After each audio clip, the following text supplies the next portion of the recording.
Happy Halloween. Boo! Not boom. Boo! Here we are. It's season 3, episode 44. We are outside. We're trick-or-treating. And we had a trick. No.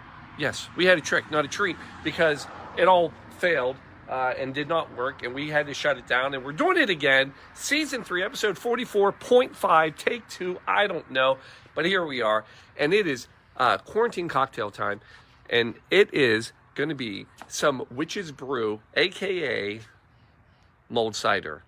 Quarantine style. Come on in, folks. Here it is.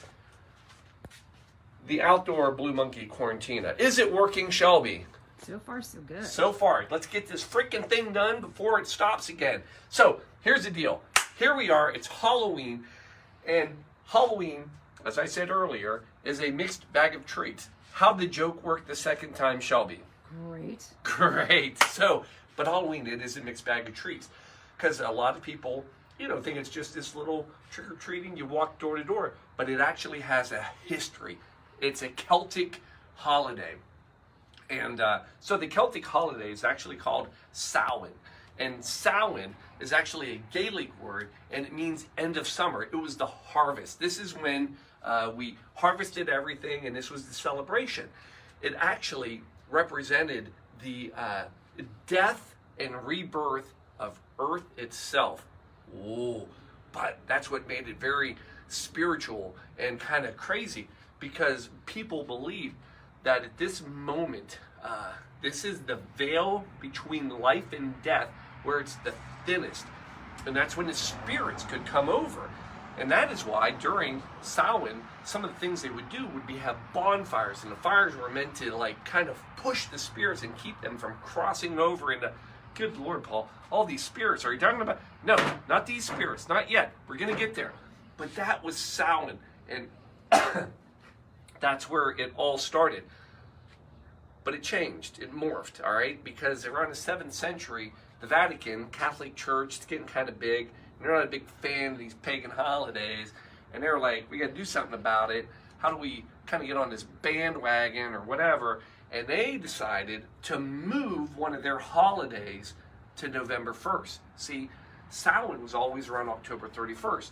So Catholics, Vatican, they take All Saints' Day and they make it November 1st. Now, All Saints' Day is actually, the original name is Hallowmas. Hallow meaning saints, mass, the mass, it was the mass of the saints, mass of the dead. Well, the day before was All Hallows' Eve. All Hallows' Eve, Hallows' Eve, Halloween. That's where it all came from. You're welcome. Are we still rolling? We are. Oh my God, this is exciting. So, now you know where Halloween kind of came from. At least that's the 8-minute version that I looked up. But there's more, because we're talking about the harvest. So it's the end of the year, it's fall, and if you're going to harvest and you're going to pick something, why not pick the apple? So the apple has a great history too. I'm not going to give you all the history, but I will tell you about one person, John Chapman, Revolutionary War. John Chapman basically goes around and he is planting orchids, not orchids, orchids would be a flower, yeah, orchards all over Midwest, including Ohio. And I'm talking about Johnny Appleseed. This is a real guy. And he had his own little religion that he was part of. Apparently part of it was remaining a virgin until you were married, taking care of the land, planting orchards, and then turning it into hard cider. Yeah, the apples he planted were mostly used for cider that he turned into hard cider. So this is some virgin drunk. No, he was a great man. I give him credit. But apple cider, you don't understand. Hard apple cider back in his day, it was literally currency. In New England, you could take a flask of hard apple cider and use it just like money.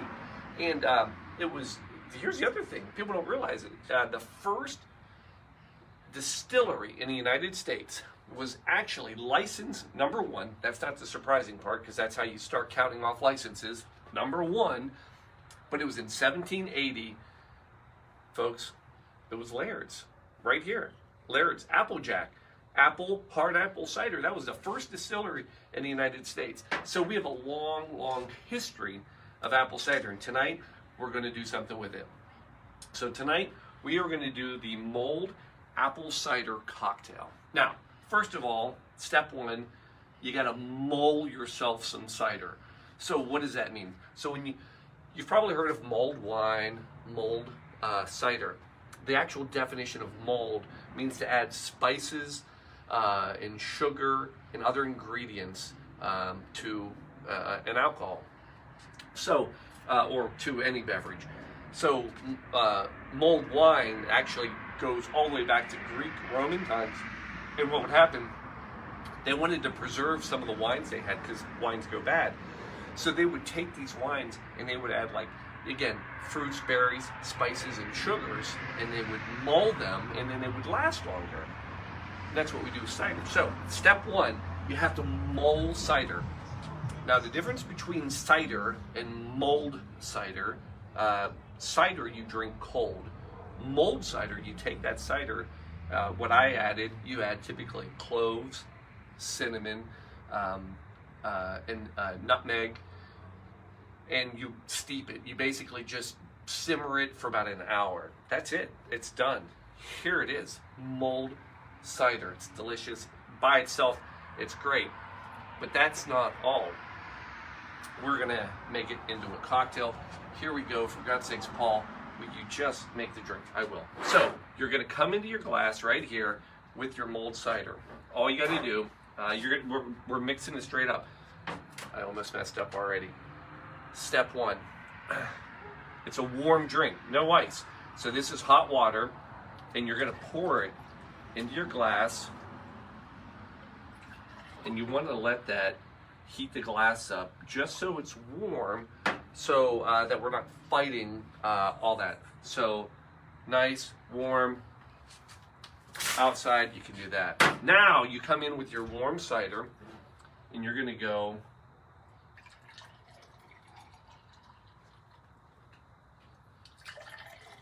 right about there, about 4 or 5 ounces, whatever you want to do.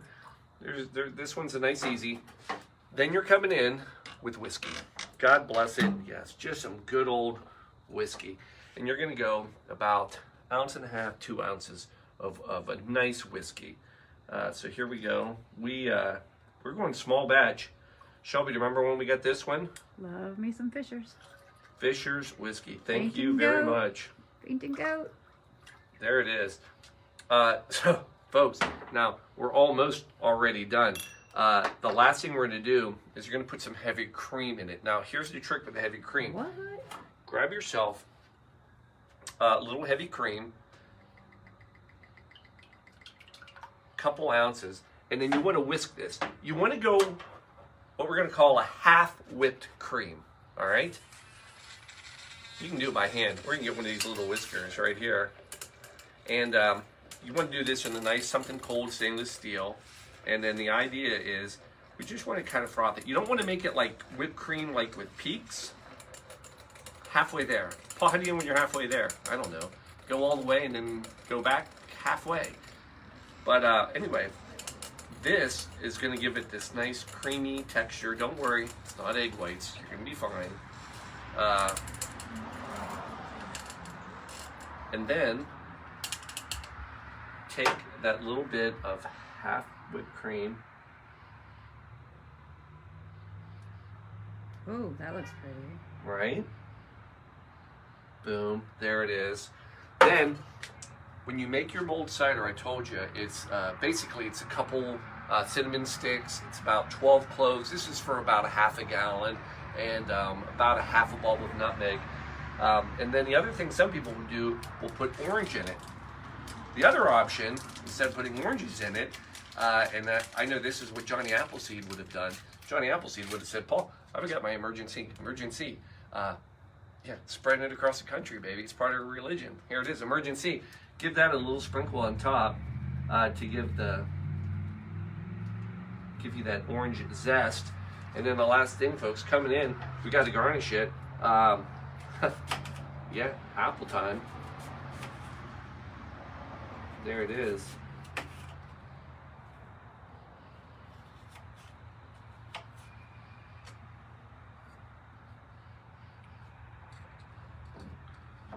folks. Boom. There they are. How about that? That is your Quarantine Mulled Cider hard style. Coming in. Oh, smell the apple. It's delicious. That's a big apple, I Paul. hear some kids coming. Just All right, hold on. I'm ready to yell at them.